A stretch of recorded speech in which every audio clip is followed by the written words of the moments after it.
warahmatullahi wabarakatuh. Waalaikumsalam. Waalaikumsalam warahmatullahi wabarakatuh. Waalaikumsalam warahmatullahi wabarakatuh. Ya, selamat siang teman-teman. Bagaimana kabarnya semua? Alhamdulillah sehat. Alhamdulillah baik, Kak. Ya, senang sekali bertemu lagi dengan teman-teman semua di kegiatan ekstrakurikuler 2 karya tulis ilmiah yang pada siang hari ini kita sudah masuk pada pertemuan kedua. Baik, pertama-tama marilah kita memanjatkan puji syukur kehadirat Allah Subhanahu wa taala karena atas limpahan nikmat, taufik dan hidayahnya lah sehingga pada siang hari ini kita masih diberikan nikmat kesehatan dan nikmat kesempatan sehingga kita dapat melanjutkan perkuliahan kita untuk mata kuliah ekstrakurikuler 2. Salawat serta salam tak lupa pula kita kirimkan kepada junjungan kita Baginda Rasulullah Muhammad SAW. Beliaulah Nabi yang telah diutus ke muka bumi ini sebagai uswatun hasanah, teladan yang baik bagi kita semua, serta sebagai rahmatan lil alamin, rahmat bagi seluruh alam. Baik teman-teman semua, sekali lagi selamat datang kembali di kegiatan perkuliahan kita, yang mana pada pekan sebelumnya kita telah membahas terkait aturan-aturan perkuliahan dan pengenalan struktur karya tulis ilmiah secara umum, serta bagaimana menulis abstrak. Nah, sebagaimana yang telah disampaikan pada pekan sebelumnya juga bahwa pada pertemuan kedua ini kita akan membahas lebih detail terkait bagaimana sistematika penulisan dari bab 1 atau pendahuluan dalam sebuah karya tulis ilmiah. Nah, bagi teman-teman yang lagi berstatus mahasiswa baru, umumnya yang masih awam terkait penulisan bab 1 pendahuluan yang baik dan benar, karena ya dalam beberapa kasus masih banyak ditemui dari teman-teman yang ya kesulitan dalam menulis bab 1 pendahuluan, mulai mungkin dari pembuatan latar belakang yang baik dan benar, kemudian bagaimana menemukan rumusan masalah. Nah, inilah yang mungkin akan kita bahas lebih detail pada pertemuan kali ini. Baik, pada pertemuan kali ini, adapun yang akan bertindak sebagai pemateri kita, yaitu ada Kak Umi Kartika. Sebelum itu mungkin kita sapa dulu. Assalamualaikum Kak Umi. Waalaikumsalam warahmatullahi. Sepertinya ini suara di daerah lagi hujan deras. Suara hujannya kedengaran nggak? Iya, suaranya terdengar Kak. Cuma gambarnya yang agak lambat terhubung.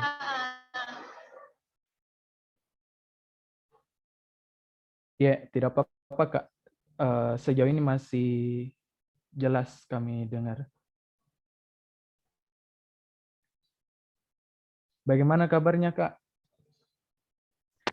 Sehat, alhamdulillah. Baik.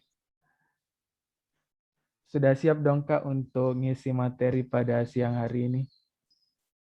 Oke. Ya, sebelum kita persilakan Kak Umi Kartika untuk menyampaikan materinya, izinkan saya untuk menyampaikan juga CV singkat beliau. Nama lengkap Kak Umi Kartika Hairani,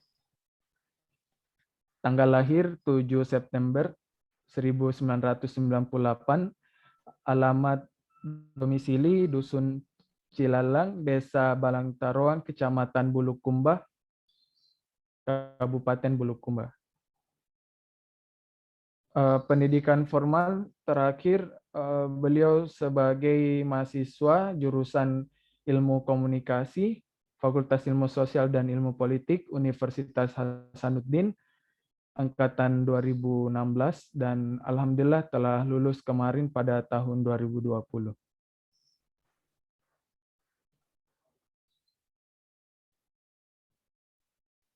Beliau juga pernah menjabat sebagai Ketua Umum UKM Prisma Visip Unhas periode kepengurusan tahun 2018-2019. Betul ya, Kak? Ya, betul. Ya.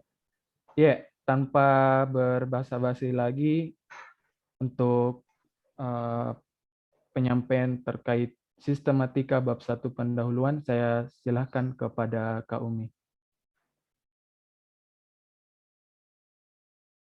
Baik, terima kasih banyak teman-teman semuanya atas kesempatan yang diberikan kepada saya. Sebelumnya ini daerah saya lagi hujan deras banget. Suara hujannya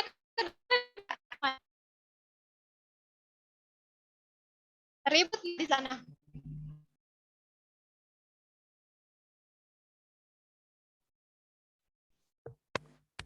Suara hujannya enggak kedengaran, Jika. Oke. Iya. Jadi clear ya, berarti semoga nggak mengganggu prosesi materi kita di siang hari ini. Nah, sebagaimana yang disampaikan tadi sama Kak Aiman, adik-adik semuanya, perkenalkan, nama saya Umi Kartika Herani. Saya alhamdulillah lulusan dari Universitas Hasanuddin tahun kemarin, tahun 2020. Jadi lulusan COVID nih, teman-teman. Jadi kalau di sini mahasiswa COVID, aku udah lulusan COVID dan alhamdulillah sekarang lagi proses untuk perekrutan manajemen training dan juga lagi kembangkan usaha gitu. Nah, sebagaimana yang disampaikan sama moderator tadi, siang hari ini kita akan bahas sedikit terkait materi pendahuluan. Namun sebelum itu, aku ingin teman-teman dulu. Wait ya.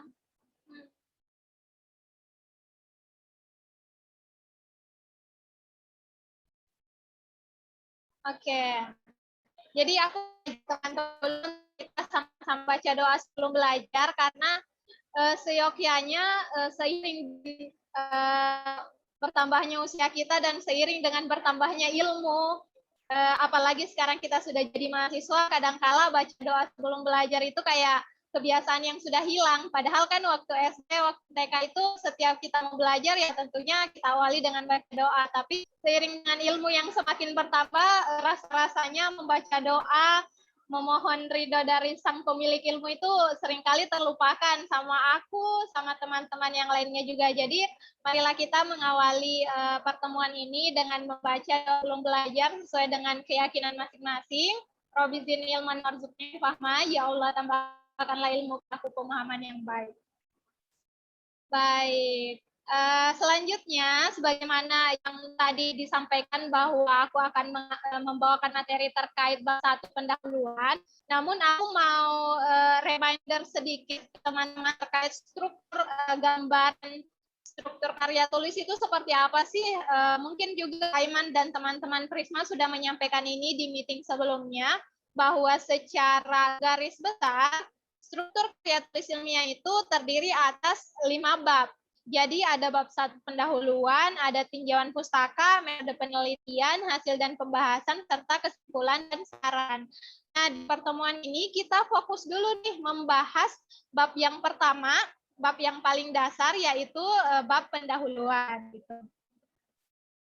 Nah, kalau misalnya ada yang tanya, Kak, apa sih itu pendahuluan? Ya, jadi pendahuluan ini secara sederhana merupakan bagian awal, teman-teman. Bagian awal dari karya tulis ilmiah yang akan mengantarkan pembaca fokus apa yang ingin kita kaji, pemahaman dasar kita terkait fokus yang kita kaji, terus tujuannya juga, manfaat, serta hal apa sih yang ingin kita capai dalam suatu proses penelitian yang kemudian kita tuangkan dalam bentuk karya tulis ilmiah.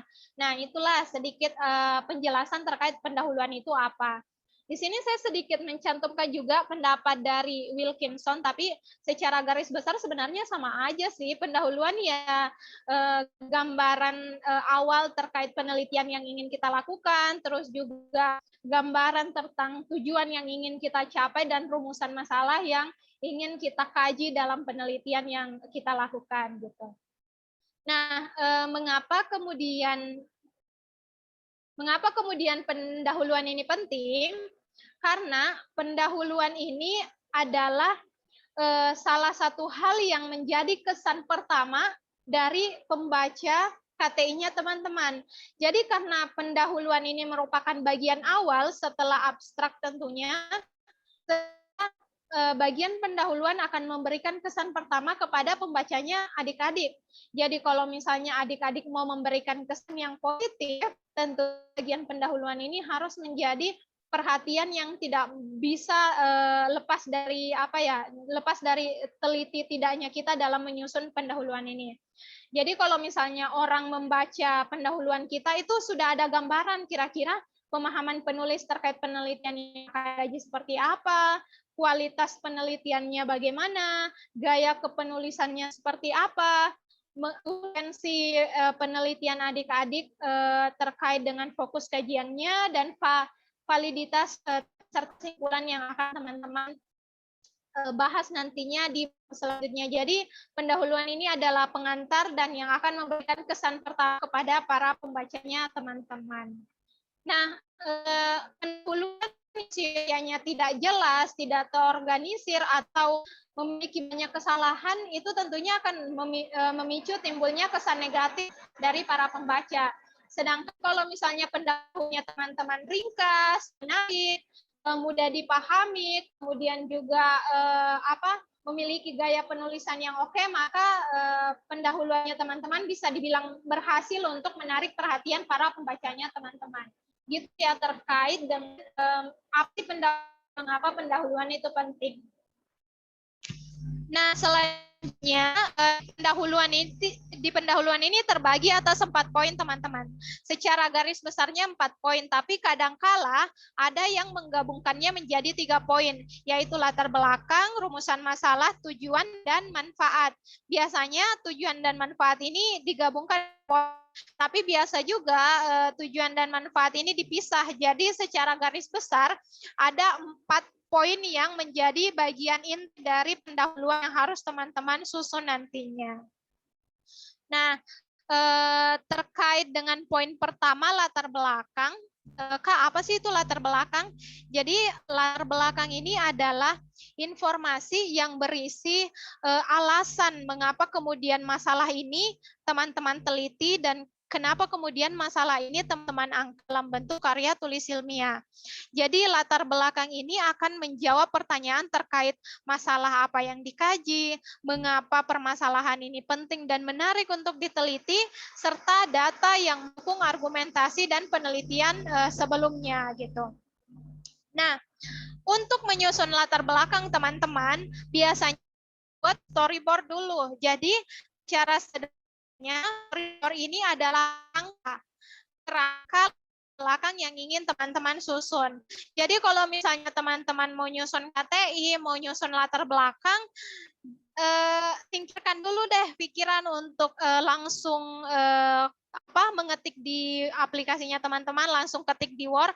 Usahakan belum memulai proses pengetikan latar belakang, teman-teman susun dulu kerangkanya, kira-kira apa-apa saja poin-poin yang harus saya masukkan di latar belakang. Ketika teman-teman di storyboard atau kerangka, maka kedepannya akan lebih mudah tuh teman-teman nyusun, akan tidak kebingungan lagi ketika harus meramu kata-kata dan menyajikan kata-kata menjadi suatu paket latar belakang yang komplit gitu.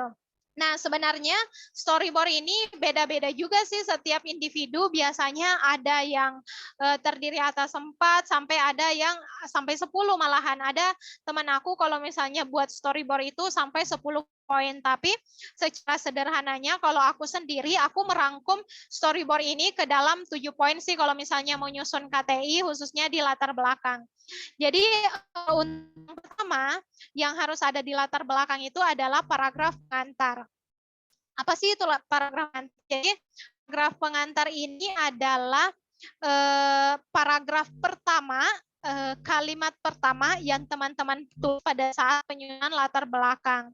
Kan kalau misalnya kita susun ada main topik atau topik utama yang akan kita kaji misalnya. Nah, paragraf pengantar ini adalah kalimat yang akan mengantarkan menuju main topiknya itu. Jadi sebelum kita bahas topik utamanya, kita susun dulu nih paragraf pengantarnya seperti apa.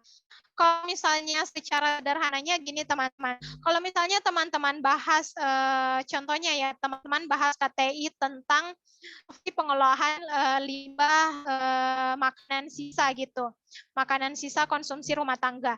Nah, sebelum teman-teman masuk ke makanan sisa konsumsi rumah tangga, teman-teman harus buat paragraf pengantarnya dulu. Paragraf pengantarnya itu misalnya kondisi sampah di Indonesia seperti apa, ataupun pola konsumsi masyarakat Indonesia seperti apa terkait makanan pokok dan sebagainya.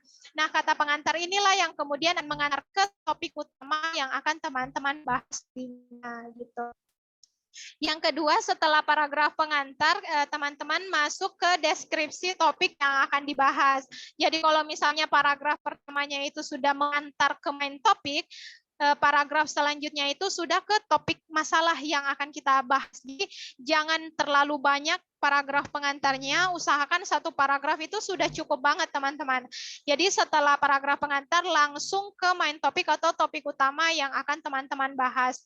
Nanti kita kasih contoh KTI khusus di latar belakang dan bab 1, nanti kita coba rombak dulu, tapi sebelum itu kita samakan pemahaman dulu terkait latar belakang ini. Nah, yang ketiga, deskripsi masalah. Jadi kan tadi sudah ada pengantar, sudah menyampaikan topik utamanya seperti apa, gambaran topik utamanya seperti apa. Nah, selanjutnya adalah masalahnya. Kan topik utama ini belum tentu teman-teman mencantumkan masalah di paragraf kedua. Nah, paragraf ketiga inilah yang teman-teman cantumkan kira-kira masalah dari main topik yang teman-teman angkat itu apa. Terus setelah teman-teman deskripsikan masalahnya, lanjut ke fakta atau data yang mendukung argumentasi teman-teman. Karena gini, kita kan menulis karya tulis ilmiah, ada kata ilmiah di situ. Otomatis kita harus mencantumkan data atau fakta yang tidak hanya sekedar opininya teman-teman, tapi ada fakta loh, ada data loh yang mendukung argumentasi yang teman-teman sampaikan di paragraf-paragraf sebelumnya. Oleh karenanya, fakta dan data ini menjadi sangat-sangat penting dalam penyusunan karya tulis ilmiah, khususnya di bagian latar belakang. Fakta dan data ini bisa misalnya hasil survei, misalnya hasil penelitian, ataupun bisa ditambahkan pendapat para ahli. Jadi tergantung teman-teman kira-kira mau meramu fakta dan datanya ini dalam bentuk apa gitu. Nah, selanjutnya poin kelima terkait dengan urgensi masalah atau pentingnya masalah yang teman-teman angkat. Jadi kan kadangkala kita merasa topik-topik yang kita angkat ini menjadi suatu masalah, tapi kita tidak menyampaikan mengapa sih masalah ini penting untuk diangkat, sehingga urgensi ini harus menjadi salah satu hal yang ada dalam latar belakangnya teman-teman. Nah, untuk poin ke-6 itu penelitian sebelumnya. Sebenarnya penelitian sebelumnya ini bersifat opsional, teman-teman. Kalau misalnya karya tulis ilmiahnya dalam bentuk pure penelitian, yang riset, yang wawancara, yang observasi di lapangan, maka penelitian sebelumnya ini penting-penting banget untuk teman-teman cantumkan di latar belakang. Tapi kalau misalnya KTI-nya sifatnya inovasi, produk ataupun technological innovation, itu biasanya tidak perlu untuk mencantumkan penelitian sebelumnya. Misalnya teman-teman buat KTI yang sifatnya pembuatan website, pembuatan games, application, dan sebagainya, itu penelitian sebelumnya tidak sangat urgent untuk kita cantumkan. Tapi kalau misalnya penelitiannya pure tentang penelitian yang observasi di lapangan dan wawancara dan sebagainya, itu harus ada mencantumkan penelitian sebelumnya. Terus yang ketujuh, terkait dengan alternatif penyelesaian masalah.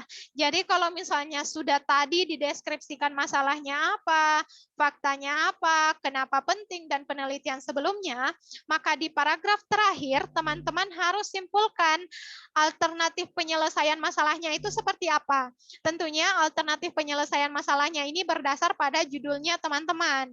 Jadi gambaran besarnya untuk poin ketujuh ini kayak paragrafnya seperti ini. Dari pembahasan dan masalah yang saya bahas di atas, maka dirasa perlu untuk adanya bla bla bla bla bla bla. Jadi bla bla bla itu merupakan solusi yang teman-teman cantumkan sebagaimana di judul penelitian teman-teman gitu.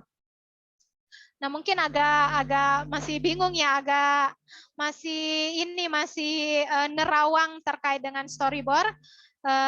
Aku coba bedah karya tulis ilmiah, jadi supaya teman-teman bisa langsung cek kira-kira untuk membuat 7 poin ini bagaimana caranya. Nah, teman-teman bisa kita bedah karya tulis ilmiah. Ini aku kutip karya tulis ilmiah dari salah satu mahasiswa komunikasi.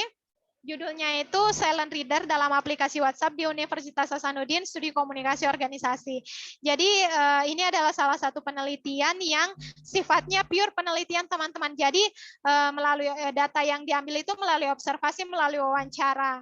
Nah, terkait dengan silent reader, mungkin teman-teman di sini udah pada paham kali ya silent reader itu apa, aplikasi WhatsApp itu apa, apalagi ini penelitiannya di Unhas. Jadi saya memang sengaja ngangkat penelitian yang ada di Unhas supaya kita bisa lebih paham, lebih mudah dimengerti, dan lebih mudah untuk teman-teman dapat gambaran terkait susunan bab 1 di pendahuluan gitu.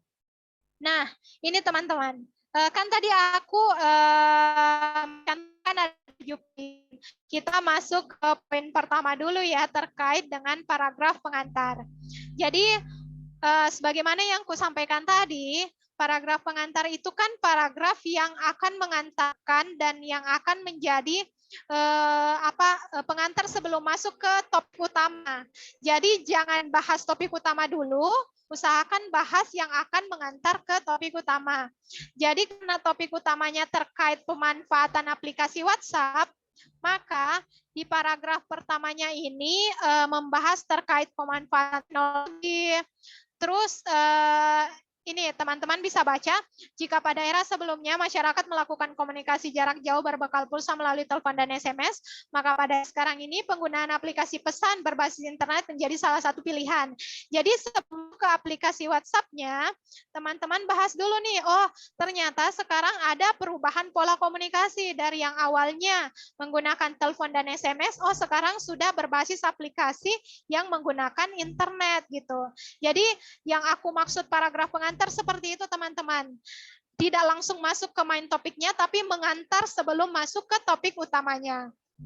Nah, salah satu hal yang sangat penting adalah paragraf pengantar ini jangan terlalu banyak, jangan terlalu berlebihan. Usahakan kalau misalnya bisa satu paragraf, ya satu paragraf aja. Karena kan fokus utamanya kita di main topik atau topik utamanya. Nah, kalau terlalu banyak paragraf pengantar, takutnya pembaca akan merasa bosan gitu.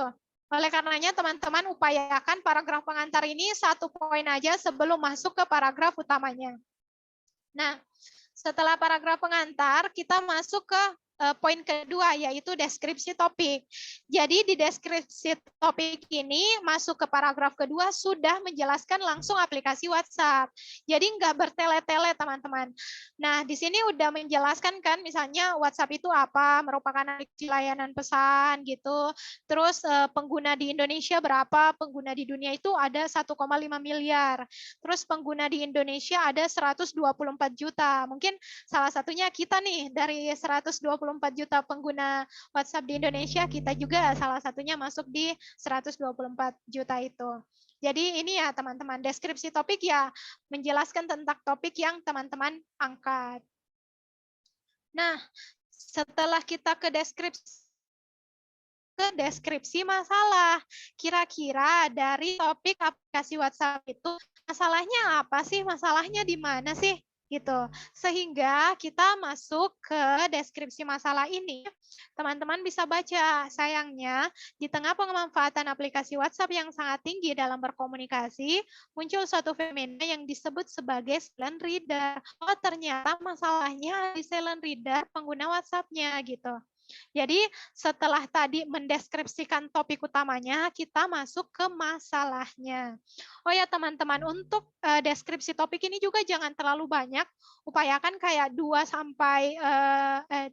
sampai 2 paragraf itu udah cukup banget karena kita mau langsung masuk ke deskripsi masalah yang ingin teman-teman angkat. Nah, ini tadi yang aku sebut sebagai fakta dan data.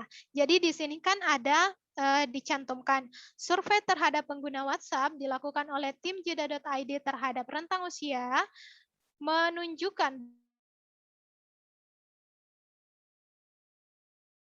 yang dimilikinya.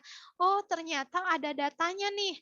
Kita tidak sekedar opini doang bahwa ada silent reader. Oh, ternyata ada datanya bahwa 50% dari pengguna WhatsApp itu seringkali memilih menjadi silent reader dalam aplikasinya. Inilah yang aku maksud sebagai fakta dan data yang harus teman-teman cantumkan. Karena tanpa fakta dan data itu, maka karya tulisnya teman-teman tidak bisa disebut karya tulis ilmiah. Begitu ya. Nah, ini lanjut ke deskripsi masalah. Ini penjelasan aja sih terkait masalah silent reader itu kenapa kemudian di itu tidak berlangsung efektif gitu karena tidak adanya umpan balik gitu. Terus di sini juga ada fakta dan data. Kalau tadi sifatnya riset atau hasil survei, ini fakta dan datanya berbentuk jurnal yang sudah terverifikasi. Jadi jurnal ini dibuat oleh Irmayanti tahun 2017 yang mengungkapkan bahwa silent reader itu menghambat proses komunikasi organisasi karena komunikasi tidak memberikan umpan balik. Nah, ini yang aku maksud teman-teman. Fakta atau data tidak hanya berbentuk hasil survei, tidak hanya berbentuk data secara real berapa persen dan berapa angka persentase silent reader, tetapi juga bisa dalam bentuk hasil penelitian, hasil jurnal, ataupun kutipan dari ahli. Bisa juga dimasukkan sebagai data atau fakta yang mendukung gitu. Semoga ini aku nggak cepat banget ya cara menyampaikannya. Semoga paham lah teman-teman. Nah, setelah deskripsi masalah, kita lanjut ke urgensi. Kenapa penelitian ini penting untuk kita lakukan? Jadi di sini teman-teman bisa lihat contohnya. Penelitian ini dirasa sangat penting mengingat fenomena reader dapat mengganggu jalannya komunikasi dan selanjutnya. Nah, ini tergantung dari kreativitas teman-teman semua. Mau menyajikan urgensinya dalam bentuk apa, dan apakah mau mencantumkan pendapat ahli juga atau dari jurnal juga, itu boleh banget. Tapi teman-teman nggak boleh lupa bahwa urgensi ini harus dan wajib dicantumkan dalam latar belakang, karena tanpa urgensi kita tidak tahu kenapa penelitian ini penting dan kenapa kita harus melakukan penelitian yang teman-teman coba jelaskan di pendahuluan gitu. Setelah urgensi, kita masuk ke penyelesaian masalah. Nah, kan tadi aku udah sampaikan kalau misalnya di paragraf akhir itu usahakan ada poin penyelesaian masalah. Jadi kayak kesimpulan secara garis besar dari apa yang teman-teman sampaikan sebelum-sebelumnya terkait topik yang teman-teman angkat, di paragraf terakhir itu kesimpulannya apa. Nah, contohnya bisa teman-teman lihat di sini. Berdasarkan permasalahan tersebut, maka peneliti merumuskan perlu adanya analisis yang lebih mendalam terkait faktor dan dampak. Nah, ini teman-teman, ini kan judulnya nih. Jadi yang aku sampaikan tadi, kalau misalnya penyelesaian masalah itu kembali lagi ke judulnya teman-teman. Jadi simpulan sederhana dengan latar belakang itu, terus teman-teman kasih solusi apa, ya di sini teman-teman cantumkan di penyelesaian masalah. Gitu ya. Terus setelah latar belakang, maka selanjutnya adalah rumusan masalah. Nah, rumusan masalah aku lupa. terkait dengan latar belakang, usahakan jumlah halamannya itu kurang lebih 2 sampai 4 halaman. 4 halaman itu udah maksimal banget. Tapi upayakan 2 sampai 4 halaman itu untuk latar belakang. Karena kalau lebih dari itu ya apa ya, agak terlihat kurang spesifik dan kurang detail, kurang singkat, padat dan jelas gitulah istilahnya. Jadi kalau bisa 2 itu optimal banget. Kalau bisa 3 ya nggak apa-apa, tapi jangan sampai lebih dari 4 gitu ya teman-teman, terkait dengan latar belakang. Nah, apa itu rumusan masalah? Jadi rumusan masalah ini adalah rangkaian pertanyaan yang ingin dijawab dalam proses penelitian terkait masalah yang ditemukan. Masalah ini sifatnya selalu dalam bentuk pertanyaan. Jadi nggak boleh tidak boleh bukan pertanyaan, harus pertanyaan. Namanya juga kan rumusan masalah, berarti rumusan masalah ini bentuknya adalah pertanyaan. Misalnya seperti ini nih, teman-teman. Dari penelitian tadi terkait silent reader di aplikasi WhatsApp, rumusan masalahnya itu yang diangkat ada 2 poin. Yang pertama, faktor apa saja yang menyebabkan seseorang silent reader, dan yang kedua, bagaimana dampak silent reader terhadap efektivitas komunikasi organisasi. Jadi, rumusan masalah ini harus berupa pertanyaan dan harus menjawab apa yang teman-teman bahas di latar belakang. Dan untuk jumlahnya sendiri, rumusan masalah ini bisa terdiri atas 1 sampai 3 pertanyaan atau rumusan masalah.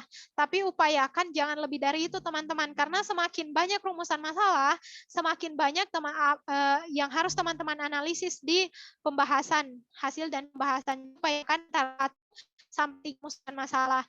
2 itu udah optimal banget gitu. Nah, selanjutnya setelah latar belakang, rumusan masalah, selanjutnya adalah tujuan.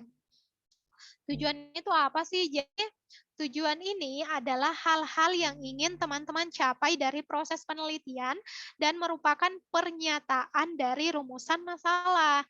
Jadi, kalau tadi rumusan masalah adalah pertanyaan, maka tujuan ini adalah pernyataan dari pertanyaan di rumusan masalah.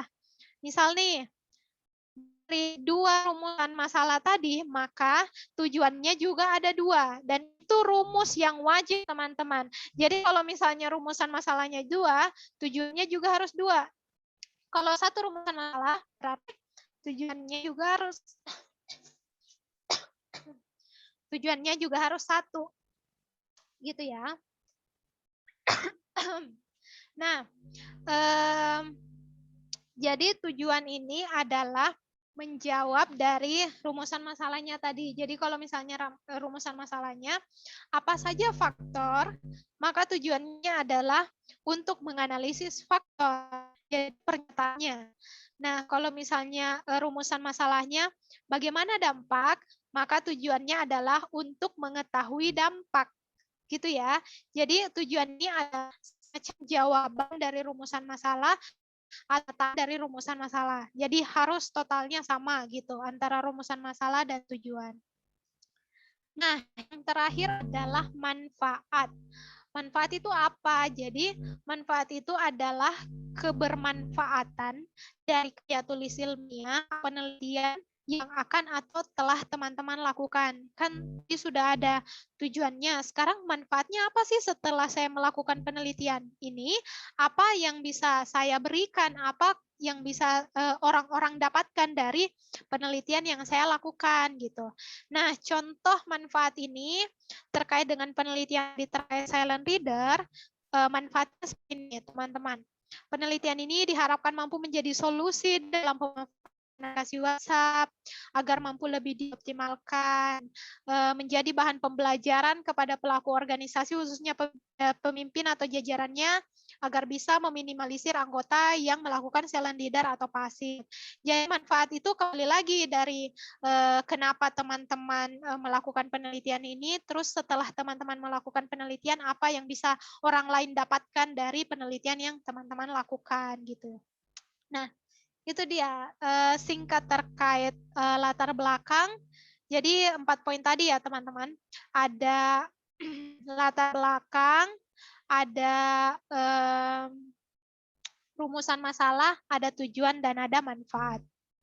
Itu sih dari saya, semoga nggak terlalu cepat dan semoga teman-teman bisa paham apa yang saya sampaikan gitu.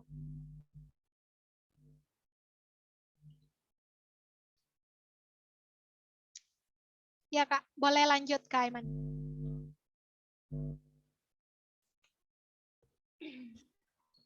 Baik, terima kasih Kak Umi atas pemaparan materinya terkait bab 1 pendahuluan.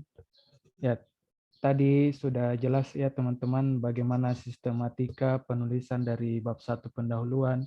Kemudian juga teman-teman tadi diajak untuk membedah bab 1 pendahuluan, dan ya mungkin dari teman-teman muncul berbagai pertanyaan terkait bab 1 pendahuluan. Karena itu kita manfaatkan sisa waktu yang ada, teman-teman bisa bertanya secara langsung untuk lebih mendalami lagi terkait bagaimana penulisan bab 1 pendahuluan ini. Ya, teman-teman yang mau bertanya silahkan dinyalakan audionya, kemudian sebut nama dan asal program studinya. Ya, silakan. Saya Kak. Ya, silakan Muhammad Sahrul. Perkenalkan, saya Muhammad Sahrul dari dari Prodi Sosiologi. Pertanyaan saya Kak terkait tadi dengan tujuan. Bisa nggak kita di tujuan juga itu Kak kayak menambahkan, misal tujuannya itu dari untuk memenuhi tugas mata kuliah begini Kak, karena terkadang ada makalah Kak yang saya dapat begitu. Tujuannya juga itu ditambahkan untuk memenuhi tugas mata kuliah, misal mata kuliah ilmu komunikasi Kak, atau apa Kak. Sekian Kak.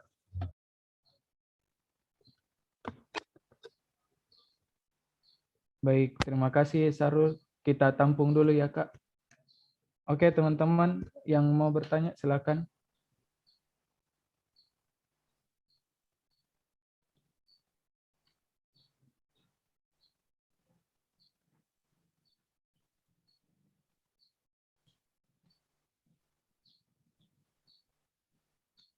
Oke, saya bacakan pertanyaan dari Putri Amanda. Perkenalkan Kak, saya Putri Amanda dari HI. Izin bertanya Kak, kira-kira apakah ada jumlah wajib atau jumlah yang paling pas untuk pertanyaan pada bagian rumusan masalah? Terima kasih Kak.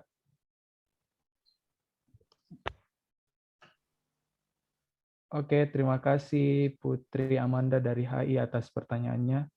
Teman-teman yang lain, ya masih ada kesempatan untuk bertanya. Saya, Kak. Oke, silakan Fadila Fadani. Ya, perkenalkan nama saya Fadila Fadani dari Prodi Administrasi Publik. Pertanyaan saya, Kak, untuk latar belakang karena tadi ada mencantumkan fakta dan data yang mendukung argumentasi. Pertanyaan saya, apabila penelitian yang dilakukan itu harus kayak studi lapangan, apakah harus ada datanya itu harus wawancara kepada orang yang terkait atau bisa menggunakan jurnal, dan aturannya itu Kak apakah ada aturannya seperti jurnalnya harus 3 tahun yang lalu atau 5 tahun yang lalu? Sekian Kak. Baik, terima kasih Fadila Fadani atas pertanyaannya. Teman-teman yang lain, apakah masih ada pertanyaan?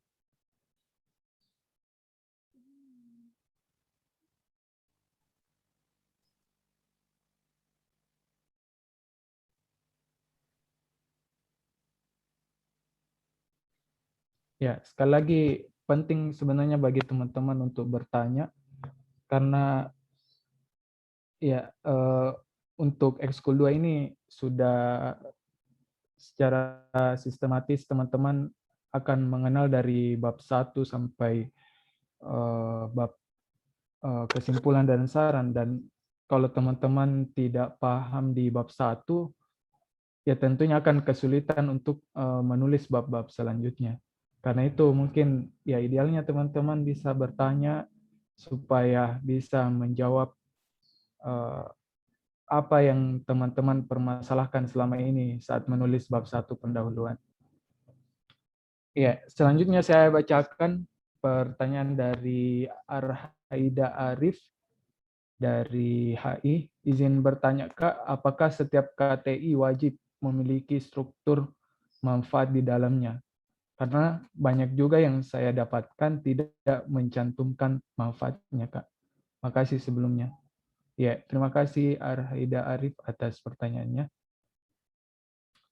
Ya, mungkin untuk sesi pertama ini kita cukupkan 4 pertanyaan dulu. Teman-teman sambil nanti dijawab oleh Kak Umi, ya bisa disiapkan juga pertanyaan yang lain. Selanjutnya saya serahkan kepada Kak Umi untuk menjawab keempat pertanyaan tadi. Silakan Kak. Oke, terima kasih banyak adik-adik semua atas antusiasnya. Memang kalau masih mahasiswa yang tergolong masih baru, apalagi sekarang sudah semester 3 ya, ini pesertanya Iman semester 3 atau semester 1? Semester 2 Kak. Oh, semester 2. Maba berarti ya? Iya. Oke, jadi antusiasme teman-teman maba itu ya betul-betul harus diapresiasi banget. Jangan sampai semangatnya teman-teman luntur gara-gara pandemi ini. Tetap semangat, semoga bisa belajar optimal meskipun harus via Zoom, via Gmeet, dan sebagainya. Nah, untuk yang pertanyaan pertama dari Sahrul, Kak, kira-kira tujuan itu kita bisa menulisnya untuk menyelesaikan tugas nggak? Untuk jawaban dari aku sendiri, sebenarnya nggak boleh seperti itu. Karena semua karya tulis emang untuk menyelesaikan tugas, skripsi juga untuk menyelesaikan tugas, makalah untuk menyelesaikan tugas, jurnal untuk menyelesaikan tugas juga. Ya, kalau misalnya teman-teman ikut lomba KTI ya berarti menyelesaikan tugas lomba itu. Jadi secara bisa dibilang secara sederhananya sebenarnya nggak boleh menurutku.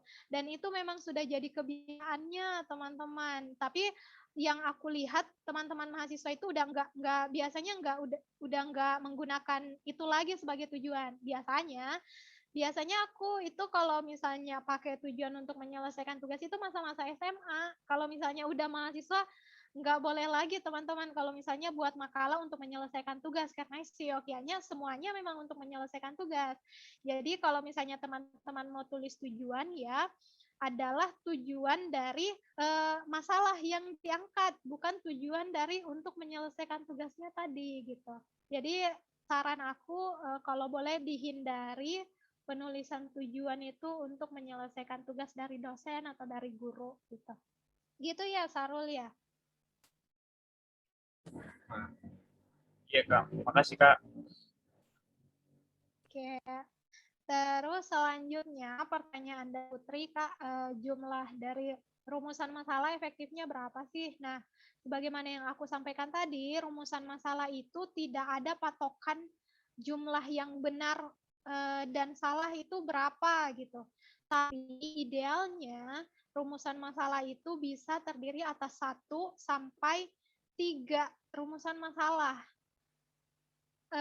Lebih dari itu menurutku udah udah nggak optimal lagi karena pembahasan dan hasil itu kita landasannya dari rumusan masalah. Kalau terlalu rumusan masalahnya, maka takutnya kita tidak fokus lagi ke penelitian itu dan terlalu banyak hasil dan pembahasan yang harus kita cantumkan.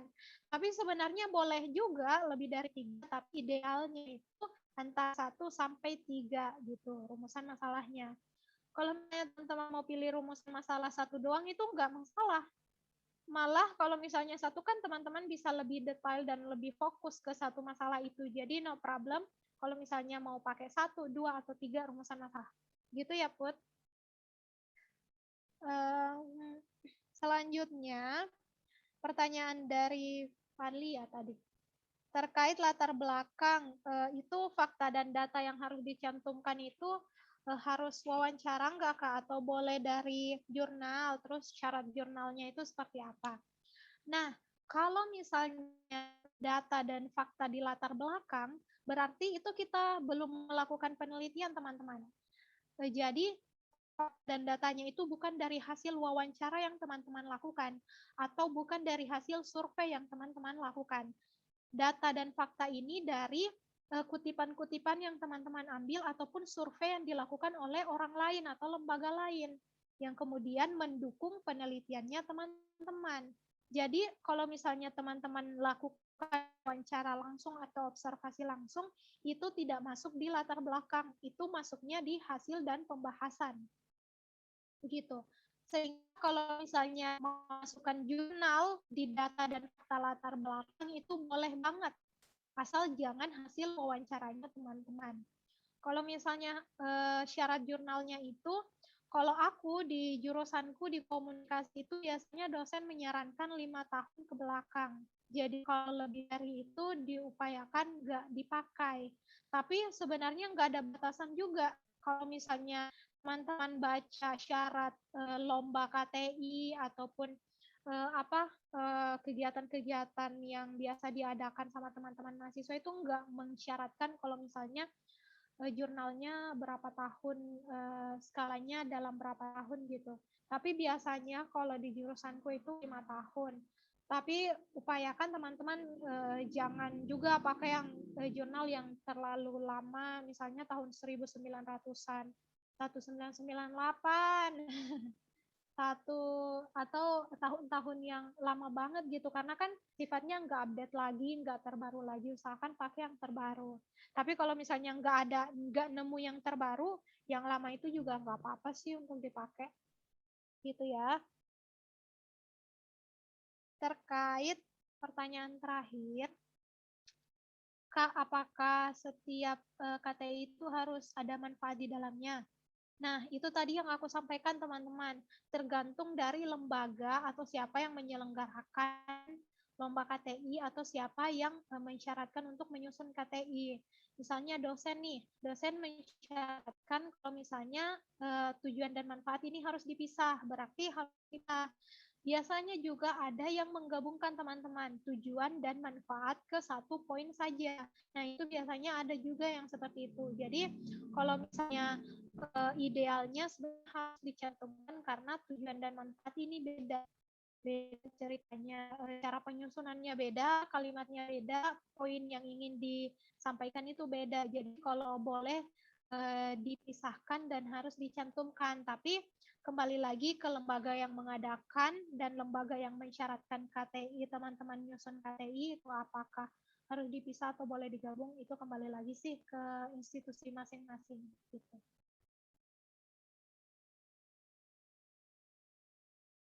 Gitu, Kak.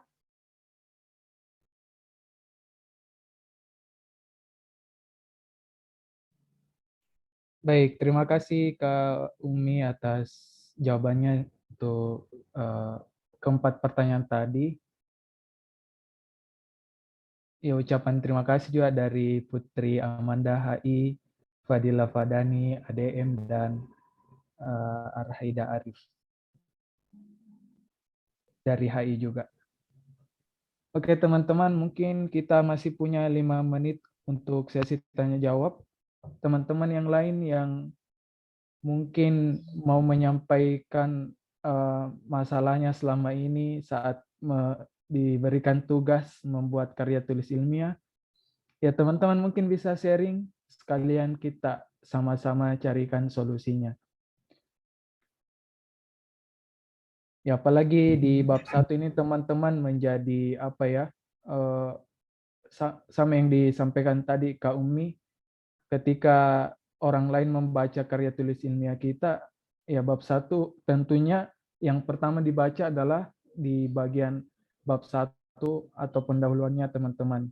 Karena ya di bab 1 ini juga menjadi gambaran secara umum apa yang teman-teman akan tulis dalam karya tulis ilmiah tersebut. Ya, bagaimana teman-teman? Apakah masih menyimak semuanya? Ataukah sudah tidur siang dan laptopnya dinyalakan saja? Iya, oh ada dari Asnur Bahsyat Asikin HI. Silakan, Dek.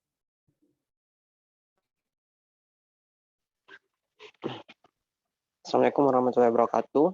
Sebelumnya terima kasih atas kesempatan yang telah diberikan dan terima kasih atas materi yang telah disampaikan oleh Kakak Umi Kartika. Sungguh pemaparannya sangat menarik dan dari apa yang telah Kakak sampaikan pada saat pembedahan bab pendahuluan, saya mendapati bahwa rumusan masalah dan tujuan itu disampaikan dalam bentuk poin. Berbeda dengan latar belakang dan manfaat itu sendiri. Berangkat dari hal tersebut, apabila kita membuat rumusan masalah, apakah kita harus memberikan semacam kata pengantar? Apakah kita harus memberikan semacam kalimat pengantar seperti yang Kakak berikan tadi? Atau apakah kita juga bisa tidak memberikannya menurut keefektivitasannya? Karena beberapa ada yang menyampaikan, ada juga yang tidak. Menurut Kakak, apakah harus diberikan atau tidak? Terima kasih, Kak. Ya, terima kasih Asnur atas pertanyaannya. Teman-teman yang lain, apakah masih ada pertanyaan? Oke, ada pertanyaan dari Amanda Poppy dari Antropologi. Izin bertanya, Kak, terkadang ketika mau menulis pendahuluan biasanya otak itu stuck atau ngeblank. Bagaimana ya solusi atas hal tersebut, Kak? Terima kasih sebelumnya, Kak. Ya, terima kasih juga pertanyaannya Amanda Poppy yang ya keren banget nih. Hampir teman-teman juga pasti alami lah saat membuat latar belakang.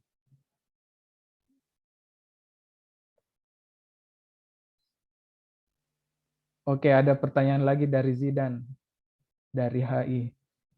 Izin bertanya, Kak, biasanya di manfaat itu ada yang membagi manfaatnya menjadi manfaat praktis dan teoritis. Tapi ada juga yang tidak. Jadi kapan harus digunakan manfaat teoritis dan praktis itu, Kak? Ya, terima kasih. Ya, terima kasih juga Zidan dari HI atas pertanyaannya. Ya, teman-teman mungkin malu-malu ya menyampaikan secara langsung pertanyaannya, padahal ya menarik juga semua pertanyaannya. Ya, mungkin dijawab dulu Kak 3 pertanyaan tadi. Iya, silakan Kak. Terkait pertanyaan pertama, Kak, di rumusan masalah itu perlu kita sampaikan deskripsinya nggak sih? Ataukah juga tadi sempat disinggung terkait poin penomoran di rumusan masalah. Nah, untuk deskripsi sendiri itu tidak wajib dicantumkan karena banyak juga teman-teman yang langsung masuk poinnya aja, sampai kayak buat uraian berdasarkan di atas maka dapat dirumuskan beberapa permasalahan, nggak nulis itu misalnya. Itu boleh banget teman-teman. Jadi tidak ada syarat kalau misalnya di rumusan masalah itu harus ada pengantar terlebih dahulu, boleh juga kalau misalnya langsung poin aja.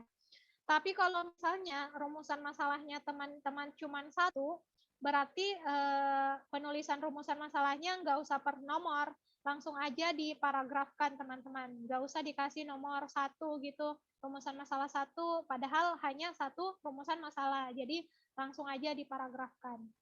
Gitu ya. Nah, terkait pertanyaan selanjutnya, Kak, ini aku nyusun latar belakang tapi nggak nemu inspirasi gitu, otaknya lagi blank, nggak tahu mau nulis apa. Nah, itu sering kali aku juga rasa dan semuanya pasti juga pernah merasa sama pada saat kita menulis, kita nggak dapat inspirasi, terus kita nggak tahu mau nulis apa, mau memulai dengan kata apa. Itu menurutku juga sedikit menjadi kegelisahan kita kan. Kadang kalau kita mau menulis itu kan udah tahu nih, misalnya kata pertama yang ingin kita tulis atau paragraf pertama yang ingin kita tulis sebaiknya apa. Nah, solusinya teman-teman, ini yang aku sampaikan tadi adalah penting untuk kita membuat storyboard. Jadi storyboard ini adalah alur teman-teman ingin menyusun latar belakang dalam bentuk seperti apa. Kalau misalnya teman-teman sudah punya gambaran storyboard-nya, akan lebih mudah dan akan lebih bisa untuk teman-teman tahu mau menulis apa di setiap paragraf. Selain itu, teman-teman harus banyak-banyak baca. Nggak boleh malas membaca, teman-teman, karena kalau misalnya teman-teman malas baca jurnal, baca review, baca KTI dari orang lain, baca penelitian, itu akan susah banget untuk menemukan inspirasi. Jadi kalau misalnya teman-teman stuck tidak punya ide, ya baca penelitian-penelitian lain, baca KTI-KTI lain, karena biasanya dengan kita membaca hasil karya tulis orang lain itu akan ada inspirasi baru yang kita dapatkan. Membaca ini sifatnya nggak harus membaca teks, teman-teman, bisa juga nonton video, bisa juga cari dari aplikasi. Biasanya itu ada aplikasi-aplikasi yang bisa kita membaca artikel-artikel di dalamnya, itu boleh banget. Jadi nggak harus yang sifatnya formal kayak membaca skripsi, jurnal, dan sebagainya. Coba teman-teman nonton video di YouTube terkait dengan masalah yang teman-teman kaji, itu boleh banget. Jadi salah satu cara kalau misalnya teman-teman nggak nemu ide, nggak tahu mau tulis apa, itu banyak baca-baca, nonton, kaji terkait dengan topik yang ingin teman-teman angkat. Gitu, menurutku. Terus juga terkait dengan manfaat. Manfaat itu kan biasa ada yang menulis gini, Kak, ada manfaat praktis dan ada manfaat teoritis. Nah, apakah itu akan digunakan keduanya itu, atau boleh misalnya nggak perlu dibagi ke dua hal itu. Nah, ini tadi yang aku cantumkan tadi ya, yang kita bedah tadi. Manfaat ini teman-teman sifatnya adalah manfaat praktis. Jadi teman-teman kalau misalnya mau membagi itu menjadi manfaat teoritis dan manfaat praktis, itu oke banget. Malahan aku sarankan kalau misalnya teman-teman bagi kedua hal itu agar lebih spesifik. Tapi kalau misalnya teman-teman mau satu aja, misalnya manfaat praktis saja, itu juga nggak apa-apa. Nah, untuk teman-teman yang lain yang belum tahu bedanya manfaat teoritis dan manfaat praktis, aku kasih sedikit gambaran. Jadi kalau misalnya dari penelitian ini, manfaat praktisnya kan ini tadi, mengoptimalkan WhatsApp sebagai media komunikasi dan membantu pelaku organisasi agar tidak ada anggota yang silent reader. Itu manfaat praktis. Kalau manfaat teoritis itu bisa saja misalnya kalimatnya seperti ini. Penelitian ini diharapkan mampu mengembangkan studi ilmu komunikasi pada khususnya dan fokus kajian ilmu sosial pada umumnya, spesifik ke komunikasi organisasi. Itu manfaat teoritisnya. Jadi itu tadi teman-teman, kalau manfaat teoritis itu lebih ke bagaimana manfaat dalam hal pengembangan ilmu dan teori di studi yang teman-teman kaji, dan manfaat praktis itu lebih ke manfaat untuk implementasi di keseharian. Jadi kalau misalnya ditanyakan harus dibagi menjadi dua, tidak harus, tapi aku menyarankan kalau misalnya bisa dibagi dua agar lebih rapih dan lebih efektif dan optimal dan lebih jelas gitu, spesifik. Gitu ya teman-teman semuanya. Baik, terima kasih Kak atas jawabannya. Saya kembalikan ke teman-teman Asnur, Amanda, dan Zidan. Mungkin ada tanggapan? Saya Kak. Iya, silakan Asnur. Permisi Kak, kan tadi Kakak mengatakan bisa ditulis bisa tidak, dan seperti yang kita ketahui ada dua bagian, yaitu ada rumusan masalah dan tujuan. Dari yang Kakak bedah tadi, saya melihat bahwa yang memiliki kalimat deskriptif hanyalah kalimat pengantar deskriptif itu hanyalah rumusan masalah, dan tujuannya tidak memiliki kalimat deskriptif seperti itu. Apakah itu bisa apakah memang begitu, atau apabila ditulis keduanya, apabila ditulis harus dua-duanya, yakni rumusan masalah dan tujuan? Terima kasih, Kak. Oke. Terima kasih banyak Asnur. Jadi betul banget tadi yang disampaikan sama Asnur. itu kan ada yang sifatnya dia tuliskan secara deskriptif, ada juga yang enggak. Kembali lagi sebenarnya enggak ada syaratnya. Itu harus kalau misalnya udah dideskriptifkan di rumusan masalah harus dideskriptifkan lagi di tujuan, itu enggak ada syaratnya teman-teman. Tapi kalau misalnya teman-teman bisa samakan keduanya itu lebih bagus. Kalau misalnya mau ada ya sekalian semuanya ada, kalau misalnya mau enggak ya sekalian semuanya enggak. Tapi itu tidak menjadi syarat teman-teman. Tergantung lagi sih sama institusinya, tapi biasanya enggak ada yang sampai spesifik membahas detail seperti itu, tapi kalau boleh, kalau misalnya semuanya ada deskriptifnya, semuanya, kalau misalnya nggak ada, ya sekalian nggak ada. Gitu ya, Asnur. Terima kasih, Kak. Oke. Baik, terima kasih Asnur, Zidan, dan Amanda atas pertanyaannya. Terima kasih juga Kak Umi atas jawabannya. Ya, sebagai penutup, saya persilakan Kak Umi untuk menyampaikan beberapa kalimat sebagai kesimpulan untuk pertemuan kita pada siang hari ini. Silakan, Kak. Oke.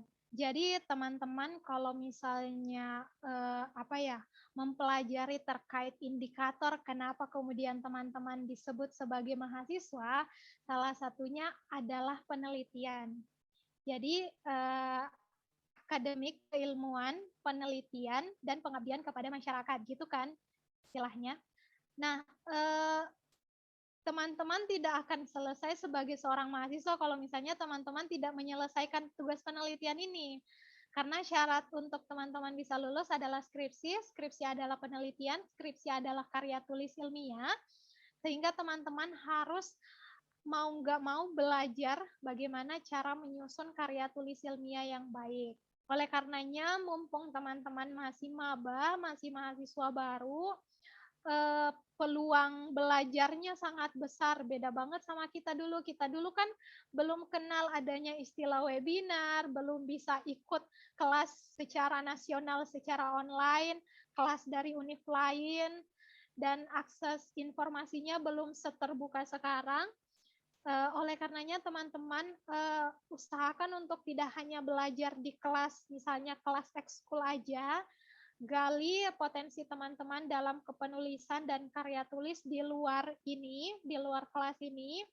Banyak sekali webinar, banyak sekali akses aplikasi yang bisa teman-teman pelajari untuk penyusunan karya tulis ilmiah. So, semangat teman-teman maba, mahasiswa baru Unhas untuk menyelesaikan Tridharma perguruan tingginya. Gitu.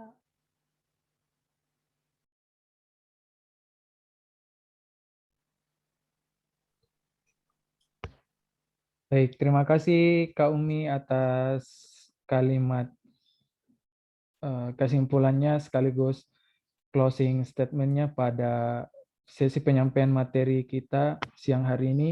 Sekali lagi mewakili peserta mengucapkan banyak terima kasih Kak atas sharing-sharing ilmunya, pengalamannya pada siang hari ini. Semoga apa yang Kak Umi sampaikan bisa bermanfaat bagi kita semua dan bisa kita aplikasikan dalam kehidupan sehari-hari. Baik teman-teman, sebelum kita tutup, kembali saya ingatkan juga untuk tidak lupa screenshot bukti kehadirannya teman-teman untuk dilampirkan pada link presensi yang akan dibagikan oleh kakak Kupel di grup nantinya. Ya, sambil di screenshot teman-teman kiranya bisa diaktifkan kameranya untuk kita sesi dokumentasi pada pertemuan 2 siang hari ini. Ya, kakak Kupel yang lain siap mungkin bisa bantu untuk di screenshot Kak.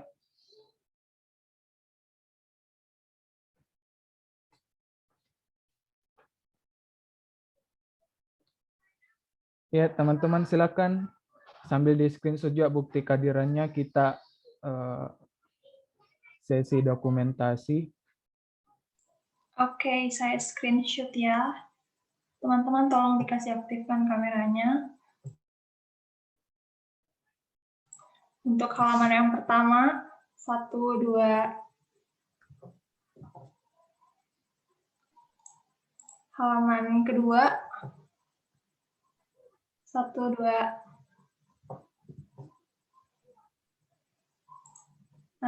Oke, yang ketiga.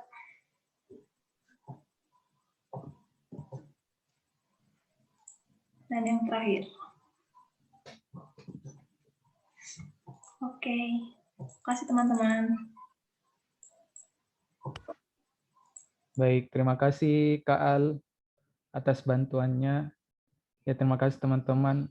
Jadi ya memang teman-teman itu senang aktifkan kamera kalau sudah sesi dokumentasi. Ya jadi ya ini mungkin jadi kebiasaan juga teman-teman pada saat sesi dokumentasi itu yang muka-muka ganteng dan cantiknya itu sudah ditampilkan.